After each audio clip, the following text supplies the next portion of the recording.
Business transaction दो word से बने बिजनेस प्लस ट्रांजैक्शन। बिजनेस का मतलब है प्रॉफिट अर्न करने के लिए गुड्स या सर्विसेज को सेल करना। फॉर एग्जांपल कपड़े के व्यापारी द्वारा अगर कपड़ा बेचता है तो क्या उसका मेन ऑब्जेक्टिव क्या होता है? पैसा कमाना।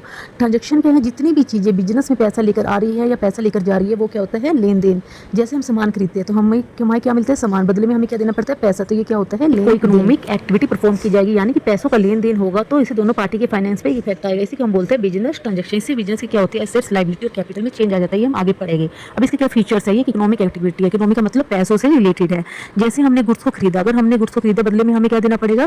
पैसा। तो ये क्या है? बिजनेस ट्रांजैक्शन है। मतलब आपको ये देखना है इसमें पैसा इन्वॉल्व होना चाहिए। जरूरी नहीं है यदि हम उधार में सामान खरीदते हैं तो उसका पैसा हमें फ्यूचर में देना पड़ेगा, तो इसमें भी पैसा इन्वॉल्व है। लेकिन अगर हम अपने फ्रेंड के लिए कोई गिफ्ट खरीदते हैं तो फ्यूचर में हमें बदले में कुछ पैसा ना तो रिसीव होगा ना ही हमें किसी को देना है, तो वो एक इकोनॉमिक एक्टिविटी नहीं मानी जाएगी। इसलिए वो क्या है? एक बिजनेस ट्रांजैक्शन नहीं माना जाएगा। हमें बस इसमें आपको ये ध्यान रखना है पैसों से रिलेटेड होती है, ठीक है। इंटरनल भी हो सकता है, एक्सटर्नल भी। एक्सटर्नल का मतलब क्या है? बिजनेस से बाहर। जैसे एक बिजनेसमैन दुकानदार है, वो किसी कस्टमर ग्राहक को सामान बेचता है, ये क्या होगा? एक्सटर्नल।